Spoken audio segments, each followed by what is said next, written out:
दोस्तों नमस्कार। मैं बाजार की बातें में आज ऐसे स्कीम को बताने जा रहा हूं जिसने 1992 में एक ऐसा नाम सामने आया जिसने पूरे शेयर बाजार को हिला कर रख दिया। लोग उसे बिग बुल कहते थे, पर बाद में वह निकला घोटालेबाज हर्षद मेहता। एक गुजराती साधारण लड़का कैसे बना बिग बुल और उसने किस तरह से पूरे भारतीय शेयर बाजार को हिलाकर रख दिया और उसका खात्मा कैसे हुआ, इन सभी चीज़ों को मैं बताने जा रहा हूं आपको।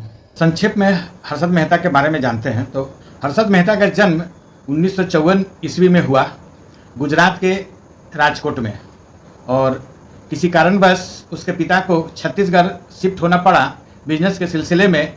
तो उसका स्कूलिंग लाइफ जो हुआ वह छत्तीसगढ़ में ही 12वीं तक हुआ, और उसके बाद फिर उसके पिता पूरे परिवार सहित उसे बॉम्बे शिफ्ट होना पड़ा। वह मिडिल क्लास फैमिली को बिलोंग करने वाला और दिमाग से बहुत ही तेज और शातिर और स्मार्ट था। बचपन से ही उसने बड़े बनने का सपना देख रखा था। अलग अलग कई छोटी छोटी नौकरियां किया। इंश्योरेंस कंपनी में भी काम किया सेल्समैन के रूप में, न्यू इंडिया इंश्योरेंस में। तो आप जानते हैं कि जो भी व्यक्ति इंश्योरेंस का काम करता है वह दिमाग से तो ज़रूर शातिर और तेज रहता है।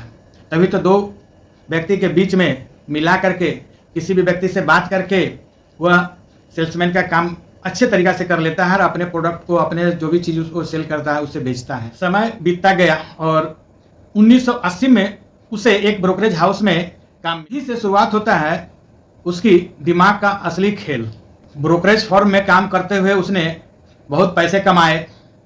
ब्रोकर के काम किस तरीक़ा से होता है वह सारे चीज़ों को बहुत बारीकी से समय में ये इस तरह ऑनलाइन सिस्टम, ऐप सिस्टम नहीं था कि लोग ट्रेडिंग करते और शेयर खरीद बिक्री करते। वह ज़माना था सर्टिफिकेट का, कागज़ का। कागज़ में ही शेयर का खरीद बिक्री होता था, कागज़ का ही सर्टिफिकेट रहता था। और बैंकिंग सिस्टम भी जितने चलते थे सारे कागजात में ही एंट्री होते थे, कागज़ के द्वारा ही होते थे। किसी भी पैसा का लेन देन कागज़ के द्वारा ही होता था, न कि उस समय ऑनलाइन। 1980 के दशक में ट्रेडिंग किस प्रकार होता था मैं इसका संक्षिप्त बताता हूँ। तो 1980 के दशक में बीएसई में सारे ब्रोकर इकट्ठा होते थे और उनके साथ में उसका जोबर भी रहता था। जोबर उस समय जो खरीदार रहता था और जो विक्रेता रहता था, दोनों तेज आवाज़ में चिल्लाता था अपने अपने शेयर का कि कौन कितना में बेचेगा और कौन कितना में खरीदेगा। उस प्रकार ट्रेडिंग होता था, उस समय खरीद बिक्री चलता था। तो वह जो प्लेस रहता था, स्थान रहता था बीएसई के ज़मीनी स्तर पे, ज़मीन पर एक रिंग एरिया बना रहता था। उस हॉल में, रिंग हॉल में सारे लोग इकट्ठा होते थे और वहाँ पे आवाज़ लगाया जाता था। और जब डील फाइनल हो जाता था खरीदार और विक्रेता के बीच में, तब जा कर के उसका कंपनी का मुहर लगा करके क्लियरिंग हाउस से उसका सर्टिफिकेट दे दिया जाता था। कागज़ का सर्टिफिकेट रहता था उस समय में। उस समय किसी प्रकार का ऑनलाइन सिस्टम नहीं था। उसमें काम करते करते उसे मज़ा नहीं आ रहा था। तब उसने पैसा तो कमा रखा था, तो डिसाइड किया कि अपना क्यों ना एक ब्रोकरेज हाउस हो। और उसने 1984 में अपना हाउस खोला और उसका नाम रखा ग्रो मोर रिसर्च, और साथ में बीएसई स्टॉक एक्सचेंज से रजिस्ट्रेशन भी करवा लिया। और इस प्रकार बन गया हुआ एक्चुअल ब्रोकर। और यहीं से उसका कहानी स्कैम की ओर, घोटाले की ओर जाना बढ़ना शुरू होता है। तो वह इस स्कैम को किस प्रकार अंजाम दिया, वह क्यों घोटालेबाज कहलाया, इसे समझते हैं। उस समय बैंकिंग सिस्टम का काम पूरा कागज़ में होता था, पेपर में होता था। लगभग 1988 में उसने बैंकिंग सिस्टम के लूप होल का खोज किया, पकड़ा उसे और उसी का फ़ायदा उठाया। उसने क्या किया कि बैंक मैनेजर के पास गया, बात किया और शॉर्ट टर्म के लिए के सारे लोन रेडी फॉरवर्ड लोन था, जो कि डुप्लीकेट जाली सर्टिफिकेट के द्वारा निकाला जाता था बैंकों से। किसी भी बैंक को 15 करोड़ से ज़्यादा लोन देने का अथॉरिटी नहीं था, आरबीआई के द्वारा अथॉरिटी नहीं दिया गया था। पर हर्षद मेहता ने बैंकों में बात करके, बैंक मैनेजर से सेटिंग कर करके अच्छी तरीक़े से 800 करोड़ रुपये के लगभग लोन लिया और उस पैसे को चुनिंदा शेयरों में लगा दिया। कम ही समय में शेयर ऊपर की ओर जाता गया और उसे प्रॉफिट होता गया। इस प्रकार वह पैसे पैसे पैसे पे और भी पैसा कमाने के लालच में उसने बहुत तरीक़ा से स्कीम उसके दिमाग में आता गया और करता गया। सन 19 के दशक में एक सिस्टम और था कि यदि किसी बैंक को पैसे उधार चाहिए, पैसे घट रहा है, उसे ज़रूरत है, लिक्विडिटी की कमी है, तो दूसरे बैंक से भी कम समय के लिए उधार लेता था। तो इसके बीच में भी एक ब्रोकर होता था, बिचौलिया होता था। तो हर्षद भाई ने यह काम भी किया, दो बैंकों के बीच के बिचौलिया का। और मान लीजिए कि एक बैंक ए है, तो ए को पैसे की ज़रूरत है और बी बैंक के पास पैसा है जो बैंक ए को दे सकता है।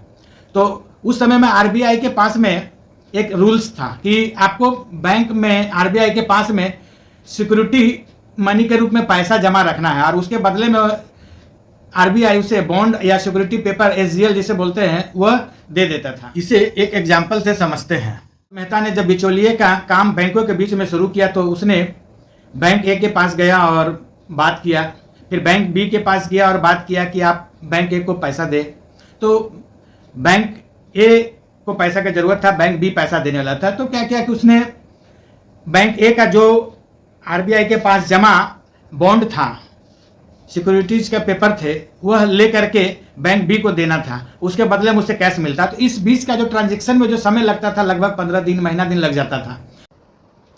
इसी 15 से 30 दिन के बीच का जो समय मिलता था उसमें बैंक बी से पैसा लेके बैंक ए को देना था, वह पैसा बैंक ए को न दे करके शेयर मार्केट में लगा देता था। 15 से 30 दिन के बीच का जो समय मिलता था उसमें बैंक बी से पैसा लेके बैंक ए को देना था, वह पैसा बैंक ए को न दे करके शेयर मार्केट में लगा देता था और एक एक स्टॉक को, चुनिंदा स्टॉक को मैनिपुलेट करके ऊपर की ओर मैनुअली बढ़ाता था, चढ़ाता था और ऊंचे दामों में बेचता था। इतना तेजी से प्रचार प्रसार करता था कि लोग यह जानते थे कि हर्षद मेहता जिस शेयर पर भी हाथ रखेगा और खरीदेगा वह शेयर को आसमान छूना ही। दशक में किसी भी एक स्टॉक में यदि 400, 500, 1000, 2000 करोड़ लगाया जाए तो उसका एक वैल्यूएशन था अमाउंट का, वो शेयर 4x, 5x, 10x की ओर भाग जाता था, उतना ऊपर चला जाता था उस समय में। अमाउंट का इतना वैल्यू था कि आज वो जो 400 करोड़ यदि लगा रहा है तो उसका चुनिंदा शेयरों में ही पैसा लगाया। जैसे एसईसी में पैसा लगाया तो 200 से 9000 तक गया। अब समझ जाइए कि एक शेयर में 8800 रुपये का बेनिफिट, यदि उसमें 200-400 करोड़ लगा दिया तो कितने रुपया का बेनिफिट हुआ होगा उस समय। टाटा स्टील जैसे शेयर 150 रुपया से 400 रुपया पार कर गया, उसमें पैसा लगाया था। स्टरलाइट करीब करीब 120 रुपया से 450 रुपया गया, उसमें पैसा लगाया था। और वीडियोकॉन में भी अच्छा खासा पैसा लगाया था जो कि 200 रुपया से लगभग 1200 रुपया का सफ़र किया। वीडियो पुलिस दिमाग का था, वह बाजार को ऊपर की ओर ले जाता था। वह साल भर 6 महीने में है बाजार को लगभग 2200 सेंसेक्स जब था उसे वह 6 महीने में ही 4400 पहुंचा दिया था। इतना पैसा बाजार में झोंक दिया था, लगा दिया था। इस प्रकार हर्षद मेहता इतना पैसा कमा चुका था कि उसके पास में लग्जरी गाड़ी, लग्जरी बंगला, बड़े बड़े शौक। सन 1991 के दशक में लगभग शेयर बाजार बुल में था, एकदम बूम में था। तो 1991 के लास्ट नवंबर दिसंबर में जा कर के मार्केट धीरे धीरे नीचे आने लगा। तो इस जगह पर ही मेन कहानी है। तो बाजार में दो तरह के लोग थे, एक तो जो बाजार को ऊपर ले जाते थे जिसमें हर्षद मेहता जैसे लोग थे, और दूसरा एक था जो बाजार को नीचे लाते थे, बेयरिश के रूप में, जो नीचे लाते थे, शेयर को बेच करके चलते थे। तो जो भी लोग बेयरिश मूड के थे उस समय, तो उन्होंने शेयर को बेचना शुरू किया और बाजार धीरे धीरे काफ़ी हर्षद मेहता के जो शेयर ऊंचे दामों में तक ले गए थे वह दाम नीचे आने लगा। और जो बैंक से लोन लेके पैसा शॉर्ट टर्म के लिए डालते थे तो बेचने में उसे लॉस का सामना करना पड़ रहा था, जिसके कारण बेच करके बैंक को पैसा देने में दिक्कत हो रहा था। हर्षद मेहता ने बैंक से डायरेक्ट पैसा नहीं लिया, उसने रेडी फॉरवर्ड डील किया और फर्जी रिसिप्ट के द्वारा पैसा लगभग 40 बैंकों से पैसा लिया, जिसमें SBI सबसे बड़ा bank, city bank, eco bank, PNB bank, bank of करात, वे इन सभी बैंकों का BR के थ्रू पैसा निकाल के शेयर बाजार में लगाता और शेयर के भाव को ऊंचे दाम तक ले जाता था।